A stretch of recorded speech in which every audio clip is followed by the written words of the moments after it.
Bom dia, boa tarde, boa noite, minha gente. Tudo bem? Sextou novamente, graças a Deus. Hoje eu trouxe uma profissional com conhecimento holístico numa área extremamente importante. A doutora Alessandra Moraes, ela é perita criminal com vasta experiência. Eu não vou me arriscar a apresentá-la, vou deixar para ela. Alessandra, seja bem-vinda, um prazer, obrigada. bom te conhecer. Obrigada Não, por isso não.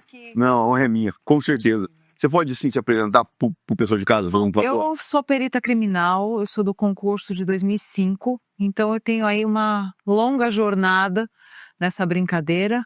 Então eu fiquei muito tempo fazendo crimes contra a pessoa, né? Que é homicídio, suicídio, aborto, infanticídio, todas essas coisas bonitas que a gente vê no Datena, a gente atendia, né? Eu atendia local de crime, fiquei 15 anos fazendo isso aí.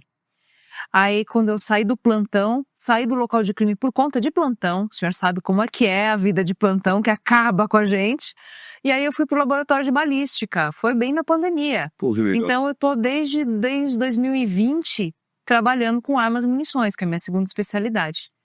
Aí, não contente, fui arranjar problema pra minha cabeça, resolvi estudar psicologia. Que legal, Né? que legal, muito E bom. tô acabando esse ano, se tudo der certo, mais 2 meses e meio aí, eu me formo psicóloga, e aí estou agregando tudo isso num projeto com pessoas incríveis dentro do DHPP, que na verdade esse projeto é do Dr. Christian Costa, né? Que ele é psicólogo criminal e ele faz perfilamento criminal há 25 anos. Então eu estou aí engatinhando nessa brincadeira, aprendendo muito, tanto na teoria quanto na prática com ele, e a gente está no primeiro laboratório de perfilamento criminal do Brasil.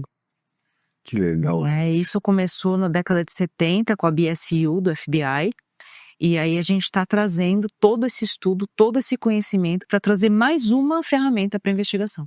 A gente não pretende substituir de forma alguma aquilo que já existe.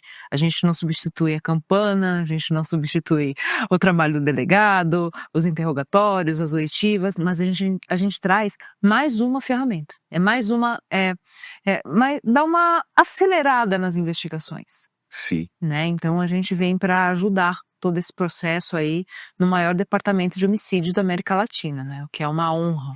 Mas me diz uma coisa, o que é perfilamento? Olha, o que a gente faz na prática é, a gente consegue, a partir da cena do crime, entender quais foram os processos decisórios que chegaram ali. Se a gente for pensar num crime, tudo aquilo ali, das coisas quebradas, a quantidade de facada, a dinâmica, que é a perícia técnica que vai levantar, onde começou, onde deu a briga, por exemplo, onde o corpo caiu, de que forma. Tudo isso é resultado de uma série de decisões, de comportamentos. Meu Deus, que legal. Cada comportamento é resultado de um processo de decisão, consciente ou inconsciente. Né? Aliás, tudo que a gente faz é decisão, né? Sim, claro. Você pega o copo com a mão direita ou com a mão esquerda, decisão. O que você come? Decisão. No crime não é diferente. Então, a partir disso, a gente começa a entender as motivações, as decisões. E quando a gente está de frente com um criminoso, a gente consegue entender as características de personalidade dele, se ele seria ou não capaz de fazer aquilo, no caso de um suspeito, por exemplo. Então, o que a gente faz numa investigação, quando a gente está de frente para um suspeito, é abrir ou fechar esse leque. Olha, é mais provável que seja esse e não esse. Por quê? Por causa disso. Então, gente, que legal. a gente ajuda a investigação. Não, eu vou falar como sim, advogado. O que ganha processo é prova. Sim. O que condena o cara, em tese, tem que ser prova. Sim. E muitas vezes as pessoas acham que entre o crime e a prova é uma ponte, é uma reta. E não é. Não é. De forma nenhuma. Você concorda comigo? Eu não faço criminal de jeito nenhum, mas entre o crime, né? Ou no meu caso, né? Entre o erro médico, entre o problema hospitalar e a prova, não é uma reta. Não, e no criminal é pior ainda. É pior ainda, porque no mais criminal, difícil ainda. eu digo o seguinte, na minha área, você vê um serpentear ali no caminho. Sim. Mas você ainda consegue buscar o caminho. No caso de vocês, tem areia em cima. Tem areia em Tem cima. muita coisa. E uma outra coisa que me passa assim na cabeça é o seguinte, como é que vocês conseguem objetificar as conclusões do trabalho holístico? Porque eu vou te fazer uma outra pergunta assim depois para encaixar nessa, mas eu quero dizer o seguinte, beleza, você vai lá no... Porque eu tô vendo dois aspectos, um objetivo e outro subjetivo. Sim, O objetivo, o local do crime, sim, dali você extrai as decisões, como você disse, sim. né? São os indícios. E depois, diante do acusado, você tem o subjetivo, que seria, né, a coisa. Como é que tudo isso vira prova? É um laudo? É um relatório? Como é? Temos tudo isso. A gente tem laudo, tem relatório. Por exemplo, a gente estava conversando antes de começar, né? Sim. A questão do crime com arma, do crime com faca. Isso diz muito. A localização das lesões diz muito sobre a motivação do acusado. Diz se um crime é pessoal, se não é, se conhecia aquela vítima, se não conhecia. Se a gente está de frente de um serial killer, se não está. Se é um crime motivado por impulso, por raiva, ou se é um crime planejado, se tem um planejamento antes e pós-crime, também fala muito sobre o autor. Então a gente vai trazendo essas informações. Crime, primeira vez que eu... Crime. Você pode me explicar? Vamos supor, de um jeito fácil. Teve lá um desentendimento, o cara foi lá e matou alguém. Ele não saiu de casa pensando em matar alguém. O que ele faz depois? Ele vai fugir. Para onde? Para um lugar conhecido. No caso de vamos pensar num serial killer, ele tem uma outra conduta. Então ele já tem um planejamento pré-crime. Pensa lá no Ted Bundy. Como que ele ia atrair aquela vítima? Como que ele ia torturar? Como que ele ia matar? E o que ele ia fazer depois? Então, o assassino que pensa no começo, meio e fim, fala muito sobre a personalidade, sobre a motivação dele.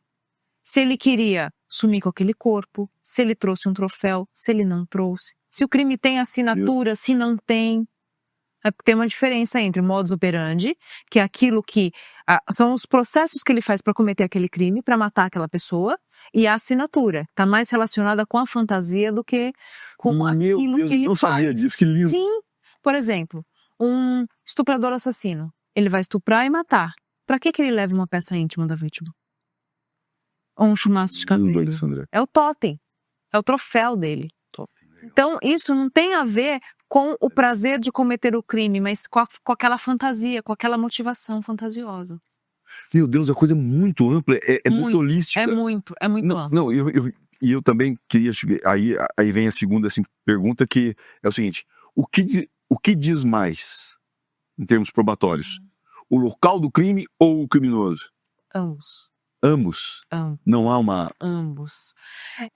Porque assim, cada crime é único, né? Cada comportamento é único, cada situação é única. Mas, claro que é o local do crime que vai dar materialidade à autoria, e a dinâmica também, muitas vezes, né? Mas a gente precisa relacionar aquela pessoa com aquela autoria.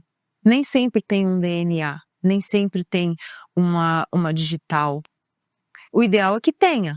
Mas às vezes, por exemplo, no caso dos crimes sexuais, a gente tem uma gama, uma vasta lista de suspeitos. Aonde mais ele pode ter atuado? Ou aonde ela atuou? A gente pode pensar no geoprofiling, por exemplo. Normalmente está triangulado, né? Ele age ali dentro daquele território em que ele se sente confortável, como um predador. Você não vê um leão caçando numa savana se ele está num lugar muito diferente daquele habitat dele. Ele vai caçar onde ele tem conforto. Com o predador intraespécie, o Christian fala muito isso, é a mesma coisa. Seja ele predador de crianças, de mulheres, de homens, enfim. Ele age como um predador. Ele não age como uma pessoa a se defender, por exemplo.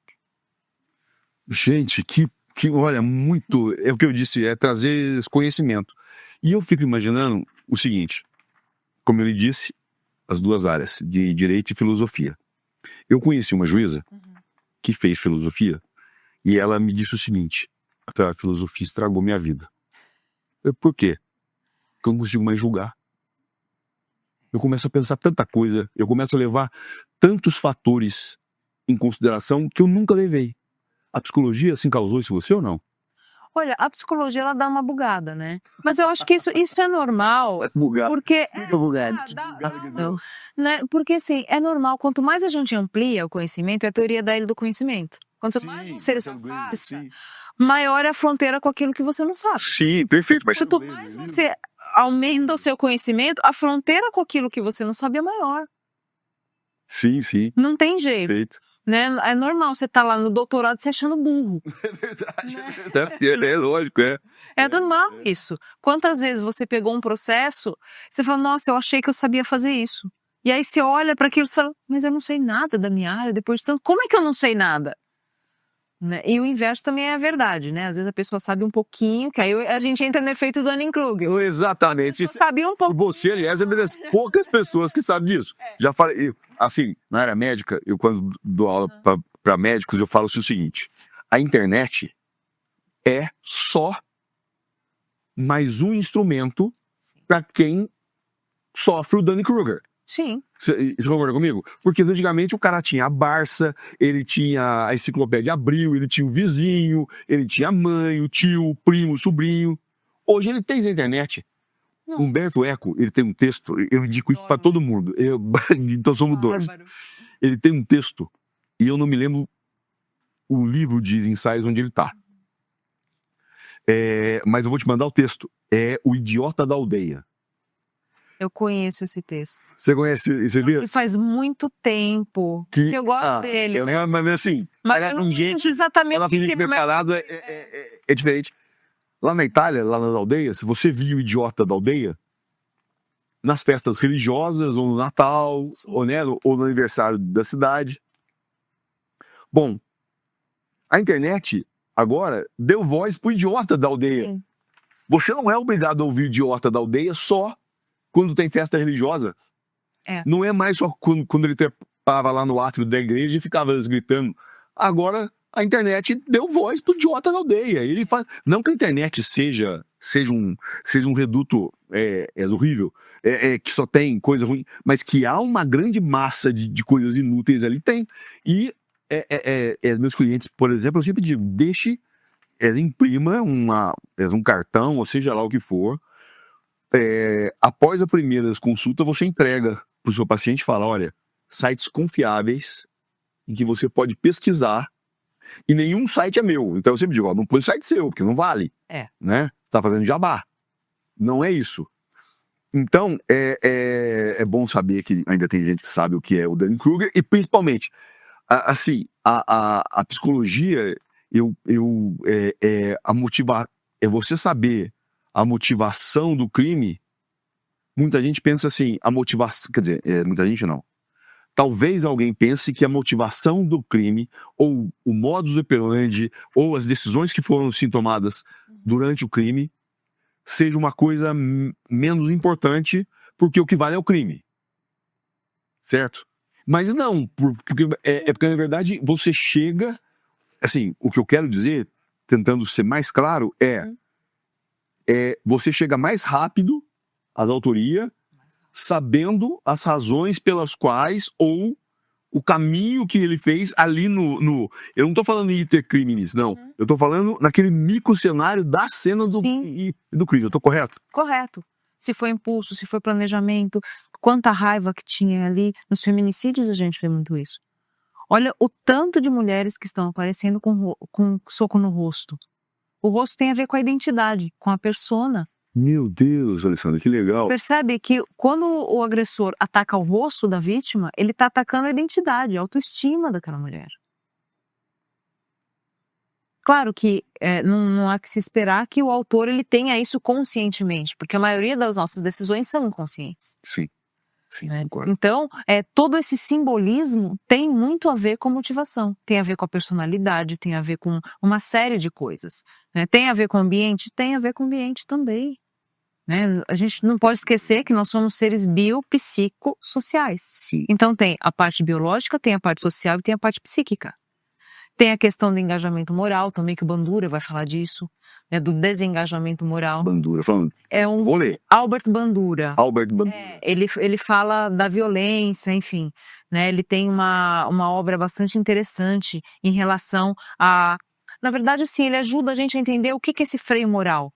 Quantas vezes você já teve vontade de matar alguém? Várias. Sim, Mas você matou? Não. Porque você tem um freio ali. Existem pessoas que não têm ou não respeitam aquele freio. Se a gente for falar em psicopatas, por exemplo, ele não tem freio. Em filosofia isso é Kant. Kant usa. Kant. Ele não tem esse freio moral. Ele vê o outro não como humano, mas como objeto, porque ele não tem a capacidade de sentir empatia. Não tá nem aí. Se ele pensar que você é um interdito entre ele e o desejo, ele vai passar por cima. Ele te atropela. Sem nenhum tipo de empatia, sem remorso, sem culpa. Posso estar fazendo a pergunta de uma forma errada. Qual que é a principal ferramenta para o perfilamento? É a comunicação? São os testes? Se me perdoe É tudo junto. Porque muitas Mas dá um vezes... exemplo. Por exemplo, Indicada, por exemplo. uma cena de crime que a gente não sabe o que aconteceu. A gente não sabe quem foi. O cara está desaparecido. A gente vai analisar aquela cena de crime, aqueles elementos materiais. Quanto mais informação da investigação e da perícia a gente tiver, melhor fica a montagem desse perfil. Quem pode ser essa pessoa? Se a gente está na frente de uma vítima, por exemplo. Se é uma criança, a gente usa desenho, usa entrevista, a escuta especial, né, que pode ser feito por psicólogo com CRP. A abordagem com uma vítima, a gente vai usar entrevistas cognitivas, né, que vem aí da teoria cognitiva, numa entrevista cognitiva forense. Ela é um pouquinho mais complicada do que a entrevista cognitiva em si. Né? Pelo menos complicada para mim que estou começando. Né? Quem já faz isso há 20 anos não é. Mas, assim, então, dependendo da situação, a gente tem que adequar os instrumentos. A gente pode usar teste? Sim. Né? Já aconteceu da gente estar com um suspeito, que várias pessoas apontavam para ele, a hora que a gente bateu o teste oligofrênico. Por exemplo, que é o antigo retardado, Sim. né? Que não se usa mais essa palavra, mas de uma forma para ficar claro. Para ficar claro, ele não tinha capacidade para decidir fazer aquilo, para cometer aquele ato. E se cometeu, tinha mais alguém. Então, vamos abrir o leque da investigação aqui. Tá. Né? Às vezes você vê crimes, né, muito cruéis, né, que tem muita tortura e tal, são perfis específicos de personalidade. Você pega um suspeito, ele pode até ser bandido, mas você olha e fala, esse cara não tem o perfil para isso. A gente exclui ele da investigação? Nem sempre. Mas naquele ranking de suspeitos, você sabe como é uma investigação.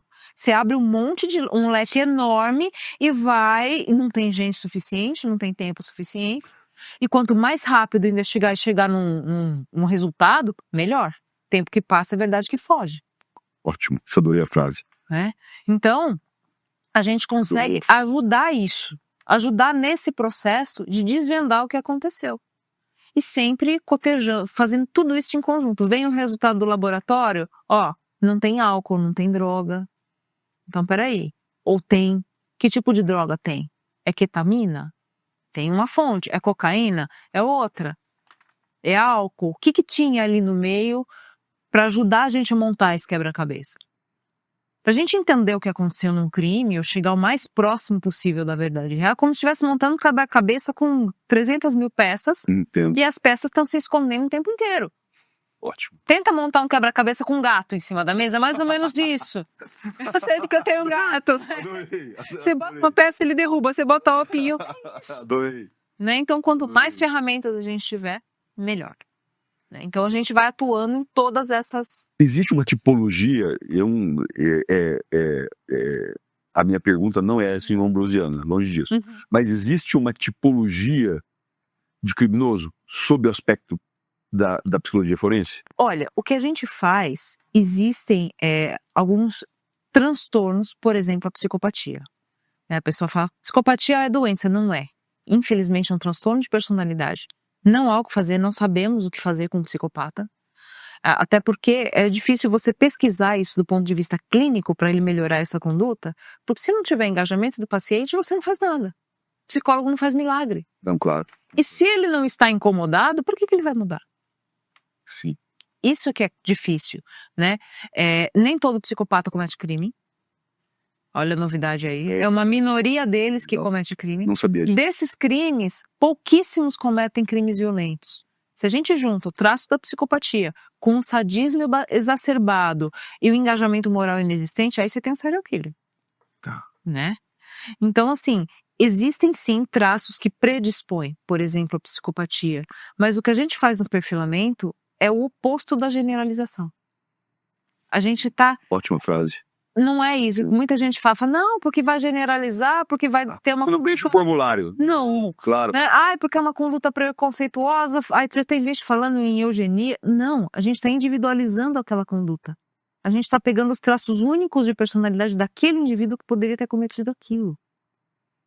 Por isso que a gente não tem essa questão da generalização. A gente não generaliza. E são 1000 perspectivas, né? Que você tem que ver. Sim, você conhece a história dos cegos e do elefante? É uma história oriental? Sim, que pega na pata. Exatamente. Falar com gente esse inteligente é outra história. Então, é exatamente isso, né? Assim, você tem 1000 perspectivas, né? 1000 perspectivas. Como nos casos de crimes sexuais contra crianças.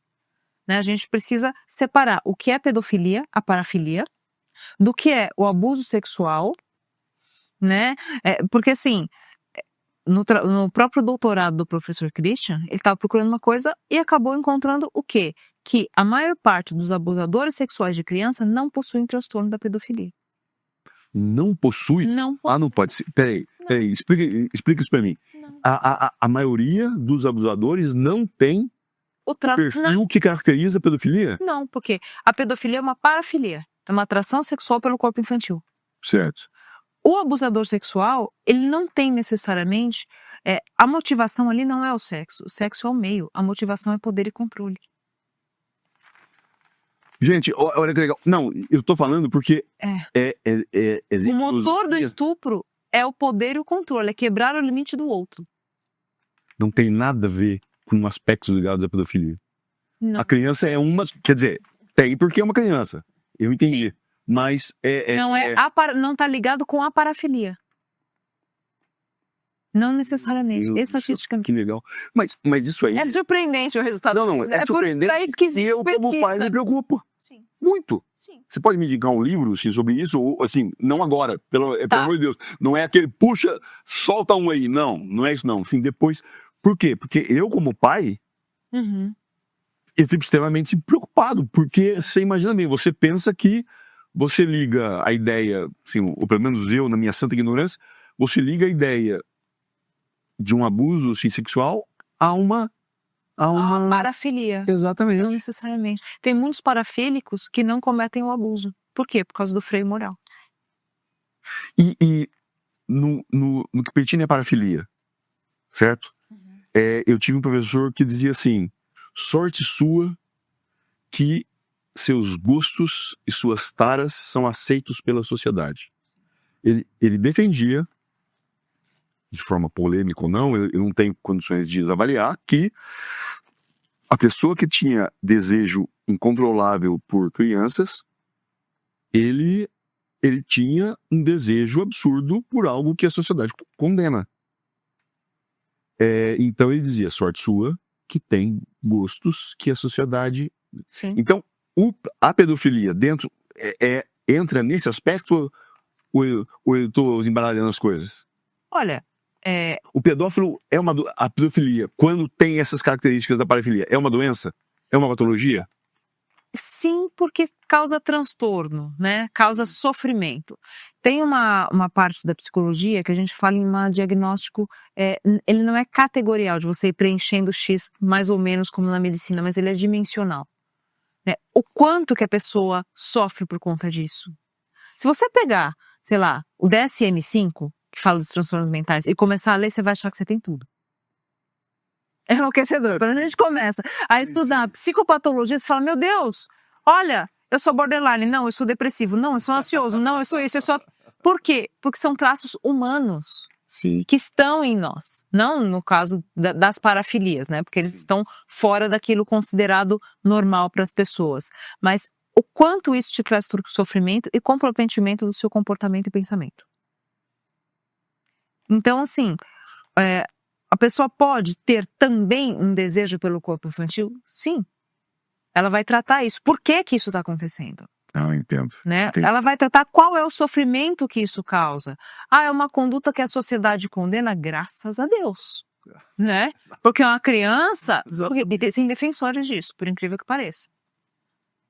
Isso é errado porque a sociedade condena. E graças a Deus. Graças a Deus. Não, mas tem... Uma criança mas pelo amor de Deus. Mas né?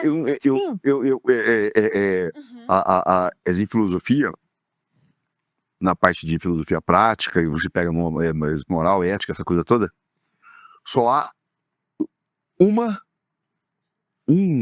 fato, um fenômeno que não tem nenhuma justificativa plausível. Ah, matou outro. Você pode arrumar uma justificativa, assim, legítima defesa, seja o que for. Ah, porque cometeu genocídio. Tá bom.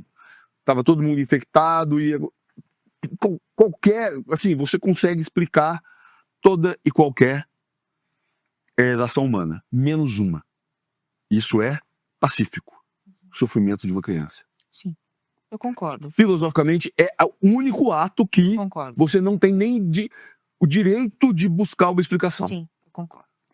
E filosoficamente, isso pode parecer superficial, mas não é. Não, não é. Nenhum sofrimento, assim,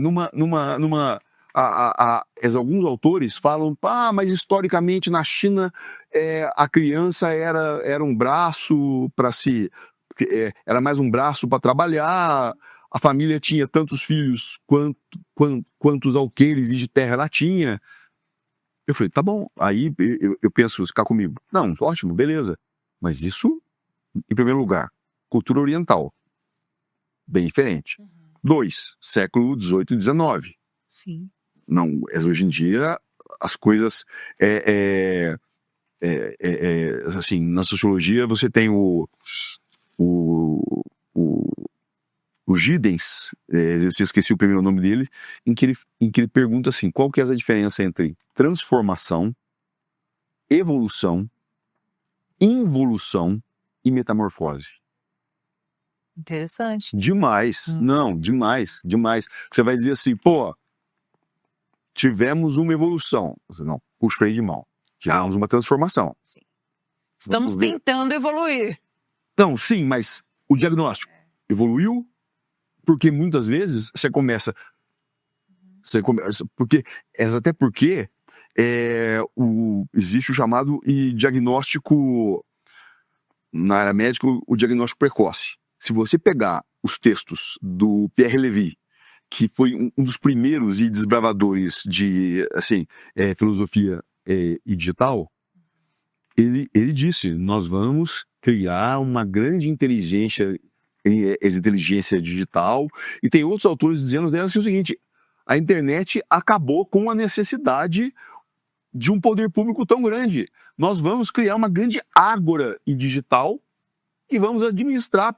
E por quê? Porque a internet trouxe a possibilidade, como era na Grécia Antiga, das pessoas colocarem o que querem através da internet. Olha o que está hoje. É o diagnóstico precoce. Então, peraí, não, a internet é uma ótima transformação. Mas peraí. Tem outro lado? Tem vários lados. Não. Ela só é. Não. Depende do que a gente vai fazer com ela. Então, mas aí eu coloco uma coisa, para você que eu não sei se tem um link com, e eu acredito que tem, por isso eu pergunto, com o criminoso. Uma coisa é o juízo de fato. Isso é uma taça. Eu não tenho nenhum juízo de valor.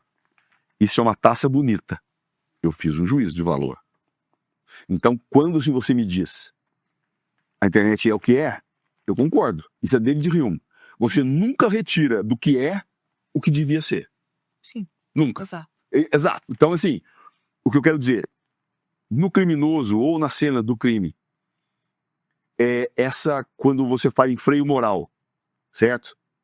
Em filosofia há muitas correntes, mas uma delas diz que a moral é o seu freio, exatamente o que você colocou. E a ética seria a moral da sociedade. Sim. E a política seria a aplicação ética no âmbito político. Tá. Você podia explicar, assim, para mim, dentro da psicologia forense, fazendo um favor, o que você entende por, assim, esse freio moral é o social, é o superego, é o social, o aspecto histórico do criminoso também entra. Eu não estou sabendo nem formular a pergunta com todo respeito. Tudo isso entra. Porque sabe por quê? Porque tudo isso faz parte do que é humano. Se a gente for pensar, por exemplo, num criminoso, num serial killer extremamente brutal, o último crime dele tem interferência de todos os anteriores. Ninguém começa esquartejando. Opa, Não é assim. opa. Ele começa na fantasia, se a gente for pensar, vamos fechar um pouquinho isso, nos assassinos sexuais em série. Ele começa na fantasia, depois ele vem para o consumo de pornografia violenta, começa com estupro, o maníaco da balaclava. Aliás, eu estou contando a história do maníaco da balaclava nos Estados Unidos. Ele começou entrando na casa de mulheres e observando-as dormir. Depois ele começou a estuprar. As primeiras vítimas que sobreviveram contam que ele pedia desculpas durante o crime. Jesus. Ele não as agredia. Depois, ele começou agredindo. E as agressões cada vez mais brutais. Eu acho que está no Balaclava. Maníaco da Balaclava. Eu acho que está no livro Cruel, se eu não me engano. Cruel, tá. É que eu tenho um monte de livro que fala um monte de crime, psicologia criminal. Mas você me passa, porque eu adoro isso, eu adoro esse tema. Né? E aí, para você ter uma ideia, ele não chegou a matar porque ele foi parado. Mas a última vítima, ele não matou porque o marido chegou e o dominou, e chamou a polícia, enfim, foi o caos. Mas o ataque foi tão brutal que ela precisou de uma mastectomia dupla. A próxima, ou ela mesma, morreria. E a gente vê essa evolução. Então, a partir do momento que ele começa a matar, ele não para mais, ele não regride. Percebe que a história vem moldando o comportamento? Ele vem aprendendo isso. E aí as mortes começam cada vez mais brutais.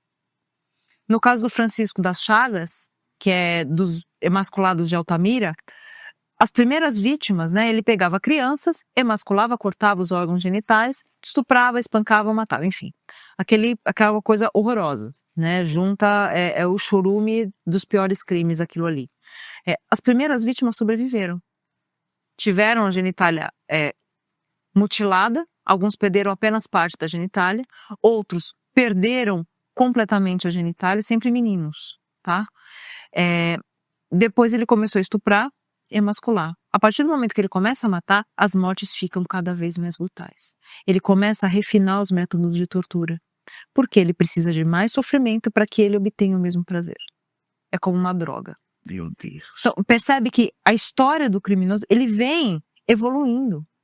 Por isso que não para. E aí que é fácil de pegar imitador também, né? Aí que a gente... E aí eu vou te fazer uma pergunta com base num congresso de bioética que eu fui. E o Daniel, um psiquiatra, o caso do Champinha. Resumindo a história, chamaram-no, ele atendeu, o Champinha estava fazendo 18 anos, ia pra rua. Quer fazer de novo. Então, e falaram pra ele, mas ainda bem que eu não falei isso no nome inteiro dele. Falaram pra ele o seguinte, ó, faz o laudo aí, colocando que ele tem um problema psiquiátrico pra ele ir pro hospital psiquiátrico. Tá. Senão ele vai pra rua. Hospital de custódia, você tem razão. Ele voltou e falou assim, não, ele não tem nenhuma doença psiquiátrica. Ele é ruim. Exato. Ele é ruim. O cara é ruim, mas ele não tem nenhuma doença psiquiátrica.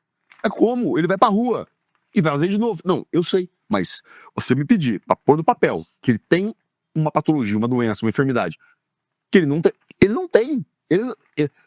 Psiquiatricamente, ele não tem. O que foi feito, sinceramente, eu não sei. É um puxadinho jurídico, né? Não, então, o que foi feito, eu não sei. Eu lembro que isso me chamou muito a atenção quando ele falava.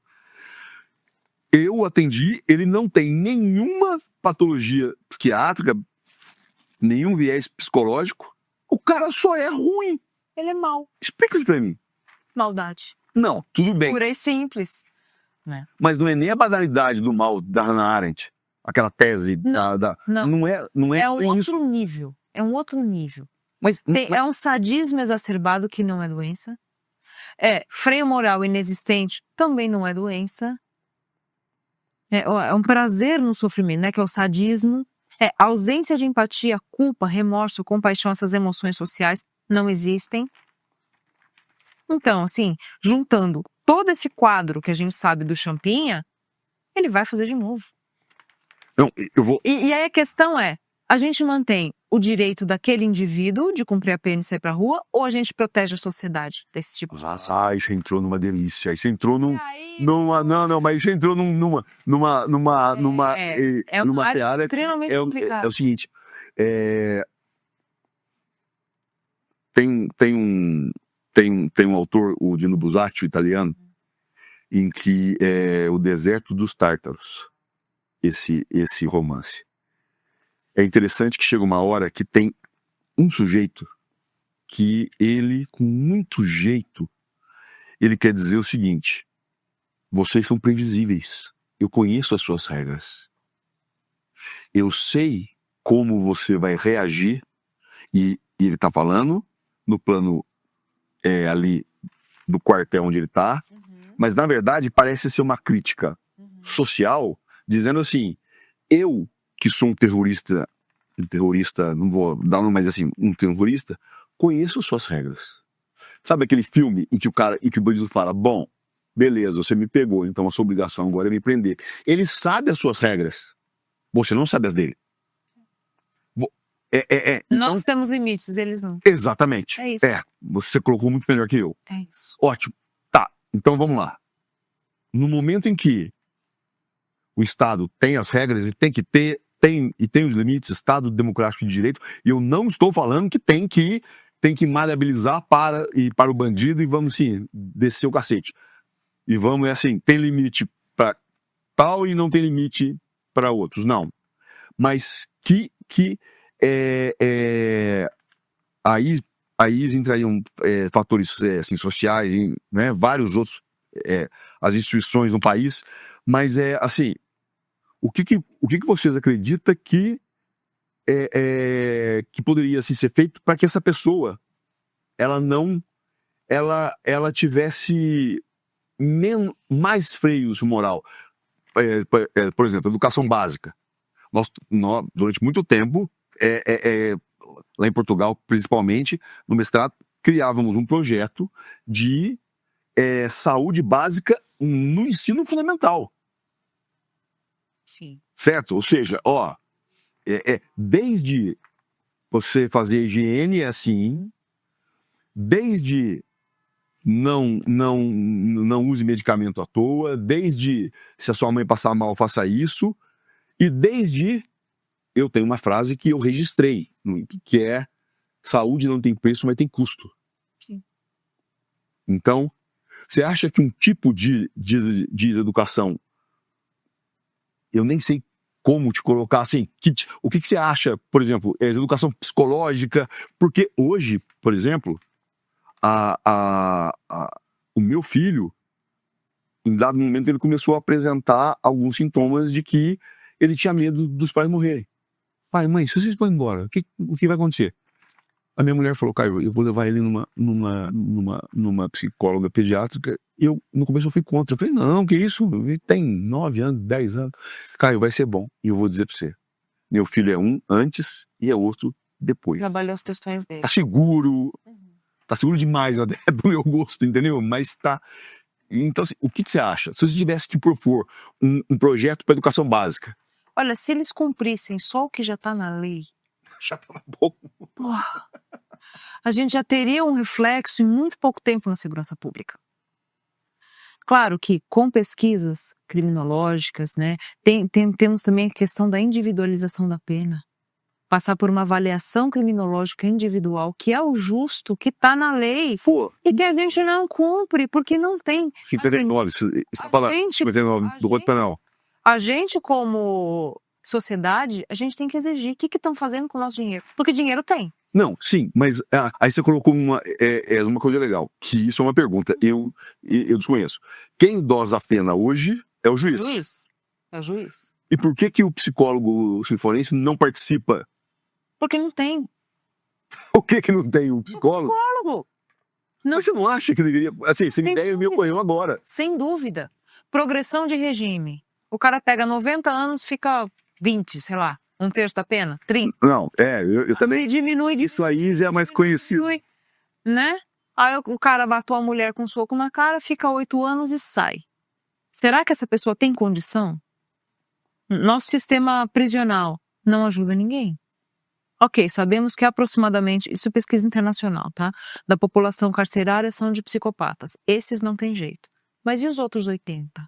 Será que não vale a pena tentar? Mas claro, não, concordo. É obrigação do Estado, pelo menos, tentar. pelo menos dá oportunidade, porque a gente está pagando por isso. Eles não estão fazendo favor. Até porque o crime organizado, sim, tomou Ele se conta. beneficia disso. O crime organizado se beneficia da vulnerabilidade das pessoas.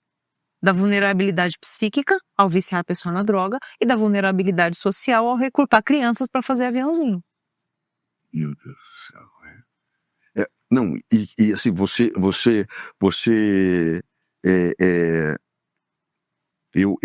eu estávamos conversando agora há pouco, o livro do Theodore Darlington, né, e a faca entrou, né, e ele falando sobre, assim, as pessoas não assumem mais as próprias responsabilidades, e é muito engraçado você tentar objetificar um comportamento que é seu.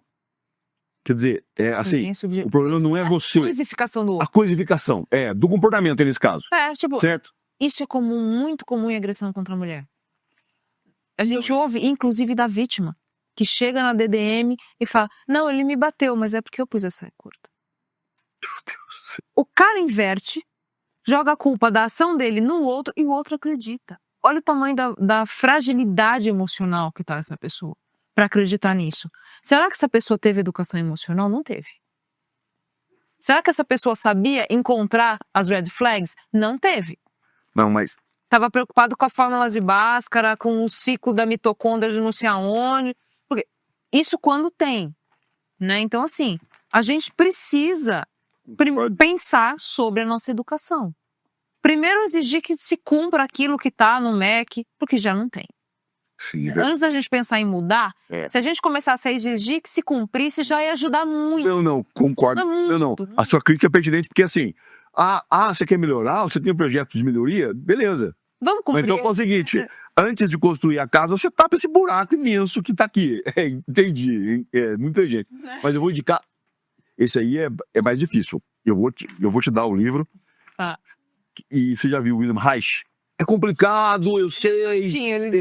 Freud tem vendeiro. Mas tem um livro dele de psicologias de massas no fascismo. Nossa. E assim, chato o livro, mas a partir da metade digamos assim, um pouco quase a metade assim, do livro, ele até a pergunta é: por que na Alemanha não aconteceu a Revolução Comunista?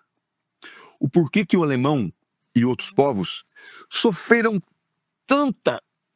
o entreguerras, os alemães, eles acendiam fogueira com notas, você deve ter visto já fotos disso, com notas de marco alemão, porque para comprar um fardo de lenha era preciso tanto volume de dinheiro que era mais fácil queimar a nota. Assim, o povo foi tão esmagado e não se revoltou. Por quê? E daí ele traz a tese dele. No momento em que eu convenço... É uma das teses, que eu estou simplificando, você vai aproveitar muito mais do que eu o livro. No momento em que eu convenço você de que você não tem direito à felicidade, e aí entra religião, entra dominação, entra carisma, entra tudo. No momento em que eu convenço você que você merece aquilo, ou seja, no momento em que eu convenço que as minhas reações estão ligadas ao seu comportamento e por isso você está errado, você que causou isso, não eu. Não sou eu que sou responsável pelas violências. É você que me serviu o arroz frio. Lógico, o Reich fala no macro, né? E o livro é complexo, mas vale o esforço. Então, ele quer dizer isso. O porquê que lá em outros lugares não se deu revolução. Porque o povo é assim, você não tem direito a ser feliz. Aí entra religião, entra política, entra sociedade, entra... eu já passei por sim, experiências com os clientes que diziam o seguinte: eu fui num determinado lugar e me assustou o número de analfabetos. Eu falei, eu tenho um pessoal, a minha mãe é educadora, eles fazem o seguinte, eles alfabetizam adultos. Deixa eu trazer o pessoal aqui, eles vão ficar muito felizes, não cobram nada, muito pelo contrário, eles trazem café, bolacha, leite, eles gostam. A pessoa que estava lá, não vou falar, a instituição me disse assim, não, Faz isso não. Por quê? Você quer estratificar assim, socialmente as pessoas? Ele falou, não, é o seguinte, Deus colocou essas pessoas aonde elas aguentam. Se você ensinar ela a ler, ela vai começar a desejar isso que ela não tem. Ela vai sofrer. Então, deixa ela do jeito que tá. Deus sabe o que ela pode ter. Falei, não, Horror. isso aí é estratificação social. Total. Você tem que dar oportunidade para a pessoa. Se ela quiser ficar, problema dela. Sim, exatamente. Mas e se você... E eu conversava com algumas pessoas, isso estava introjetado nelas. A menos-valia.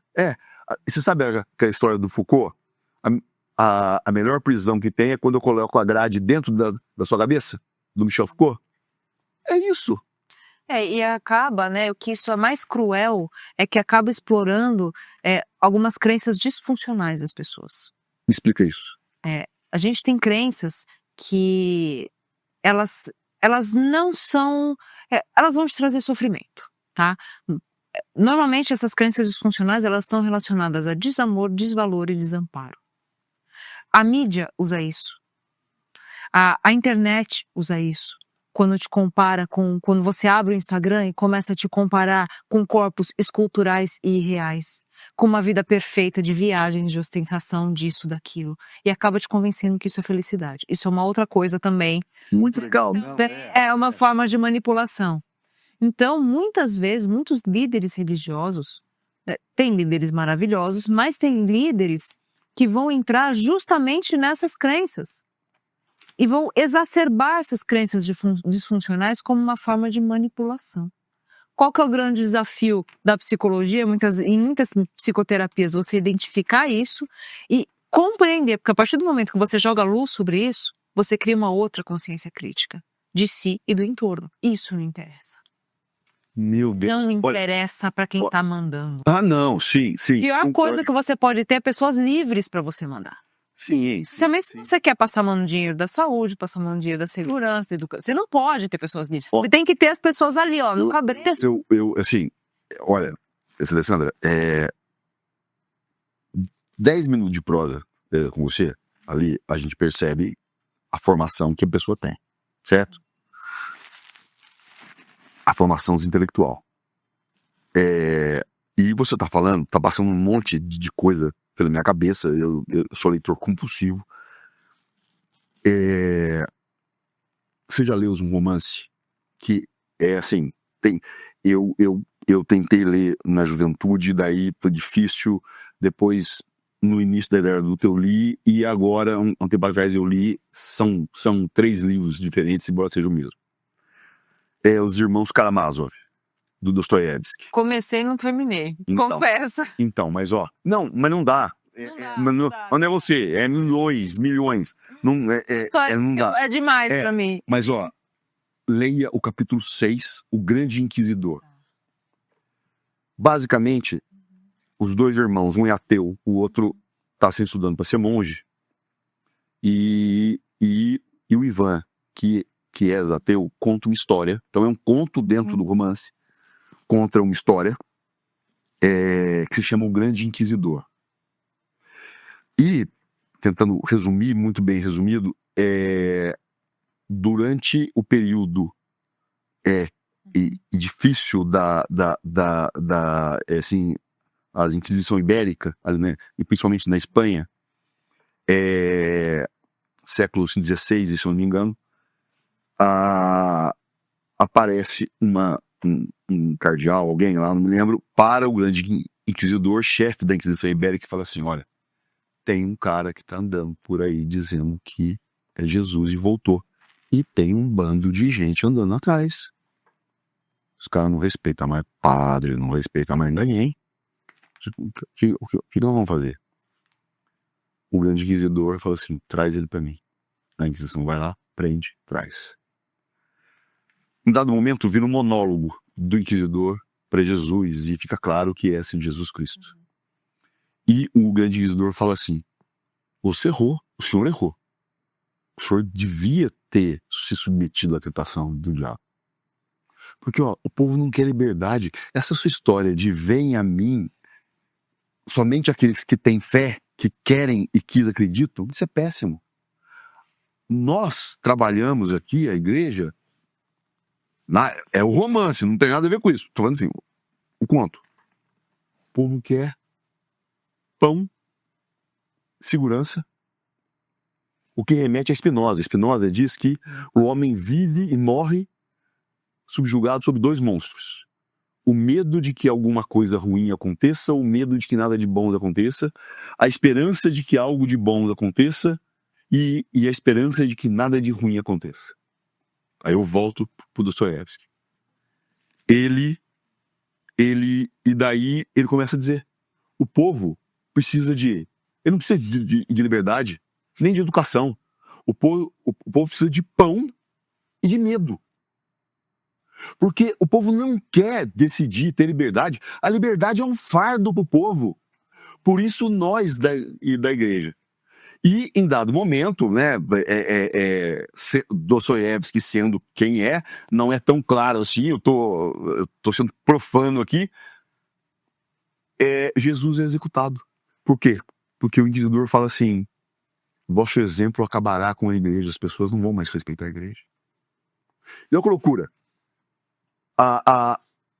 Jesus, que inspirou a criação da igreja, que volta, com a mesma mensagem que estava aqui, e a igreja que foi construída aqui, é morto pela própria igreja que ele não roda. Eu vou pegar esse texto e vou te mandar, e vale a pena ler, Vale. que tem muito a ver com isso. Sim. Do seguinte, Nietzsche dizia o seguinte, pense sempre o seguinte, se alguém defende alguma coisa ou quer fazer, pergunte o seguinte, a quem interessa? Então, quando você fala que, e deve ser muito legal esse seu trabalho, e você vai voltar aqui pra gente falar da balística, Vamos. porque eu falei, a balística é chata, que é o seguinte, a questão assim, me chamou muito a atenção a questão de buscar sinais da manifestação de vontade do criminoso na cena do crime. Na minha cabeça vem Levinas, que é o filósofo da ética do outro. Até Levinas, a ética sempre pôs tudo do que eu devo fazer ou não. Levinas fala, não, você só existe porque existe o outro, então pensa no outro. É a chamada ética do rosto. Spinoza, assim, também, e principalmente a questão da cena do crime, e é lógico, eu não vou ficar aqui falando na sua cabeça de filosofia, mas é que muita dúvida apareceu pensando nisso, porque você veja bem, uma outra oportunidade que eu queria e te ouvir, e essa é uma última pergunta, e pode ser uma pergunta cretina do meu tamanho, que é o seguinte, existem alguns sinais, principalmente no que pertine a criminosos ou crimes voltados às crianças, que as pessoas precisam ficar atentas? Existe alguma... Assim, a pergunta pode ser cretina e eu não quero te colocar em má situação. Não é não. Eu acho que é uma pergunta muito útil, né? Eu acho que a primeira coisa é prestar atenção nos seus filhos. Esteja com eles de fato. A presença é importante, né? Porque hoje, infelizmente, nós temos muitas crianças que estão soltas na internet e os pais da nossa geração, porque elas não estão na rua, acham que elas estão seguras dentro de casa. E isso não é verdade. A internet é um mar aberto e está cheio de predador. E agora a vantagem está para eles. Porque antigamente, se o predador precisava se expor, escolher a vítima, agora ele está na internet, a vítima vem até ele. Então, mudança de comportamento. Observe isso. Um pai e uma mãe que são presentes, eles sabem qual é o comportamento padrão do filho. Começou a mudar, desconfia, tem alguma coisa errada. Muito legal, muito legal. Privacidade em rede social não existe, não para crianças. Tá? Essa história de, porque eu tenho que preservar a privacidade na internet do meu filho de 9 anos. Não. Você tem que saber com quem seu filho está falando, o que é que ele está falando. Mas ele está jogando Roblox. Pois bem, os predadores estão entrando via Roblox e aliciando crianças. A criança não tem defesa psíquica para identificar, ela não tem como se defender disso. A responsabilidade de pai e mãe. É difícil? Sim. Né? Porque a gente tem aí pais analógicos com filhos digitais, como diz a Carla. Né? Então, mas eu vou ter que aprender? Vai. Mas é difícil? Ter filho é difícil, criar uma criança é difícil. Sim, é a coisa mais difícil que Né? eu já fiz na minha vida. Muito. Né? É um outro ser fora de você, independente de você, mas você é responsável por ele. Olha a treta. Mas por exemplo, eu faço assim, jiu-jitsu desde os 19 anos.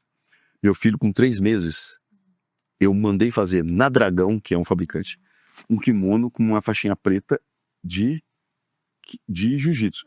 Tem foto dele assim, ó, assustado de kimono.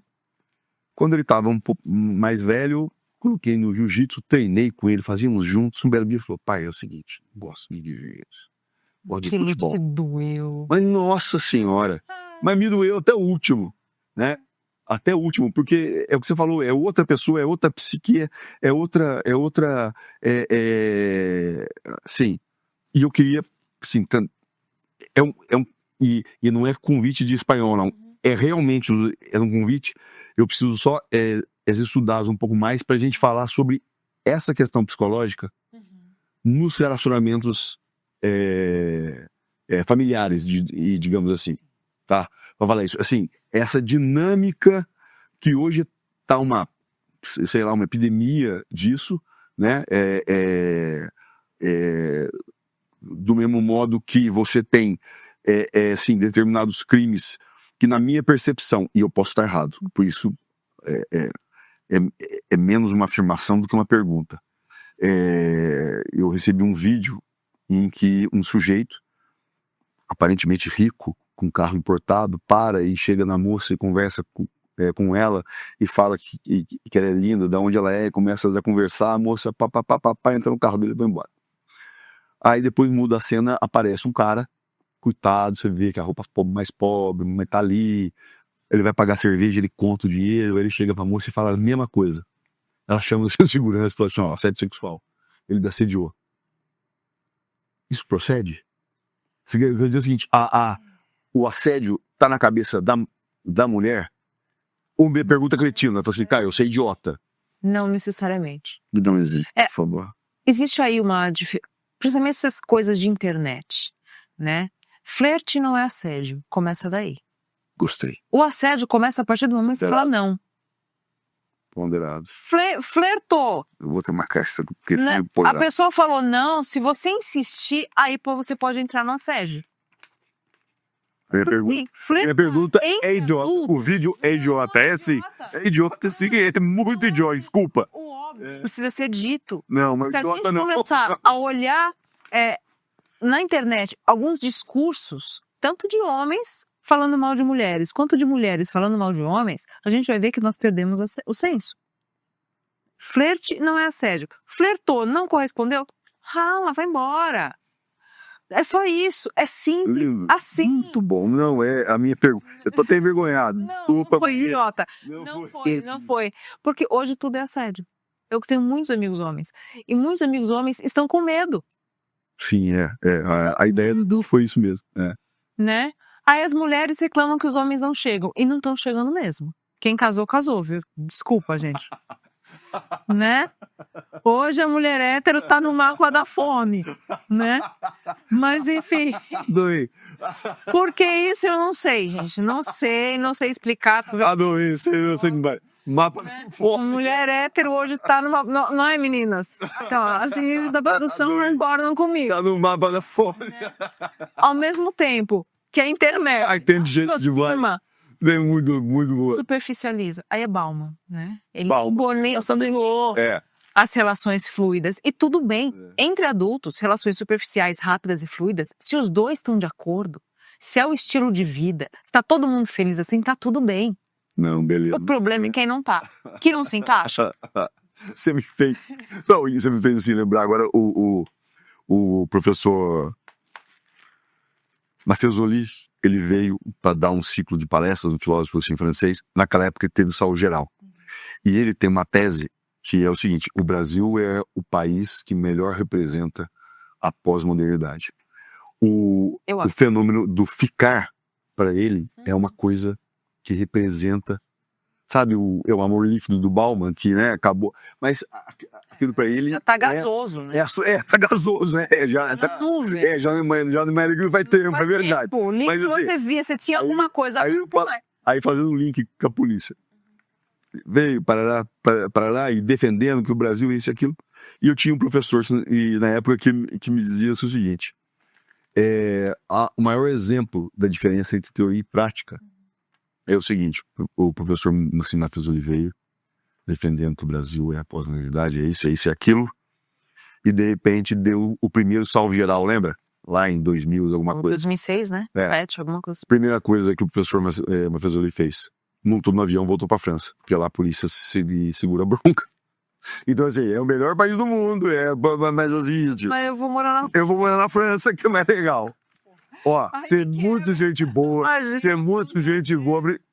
Obrigado por ter vindo. Foi um prazer, mas com certeza você vai voltar. Falar um monte de coisas que ninguém entendeu nada. Pô, de um autor pro outro. Mas, ó, eu entendi, você entendeu, é o que vale. Tá bom. Viu? Espero que tenham gostado. Gente, ó, muito bom, porque eu já falei pra vocês, a gente tá aqui pra aprender e se divertir. Eu tô me divertindo demais. Então, assim, é gente interessante. E mais uma vez, me mande, por favor, o que vocês querem falar, sobre o que vocês querem ouvir. A gente traz quem quer que seja. Eu brinco que eu gosto de ouvir o som da minha voz, então eu quero falar. Tá bom?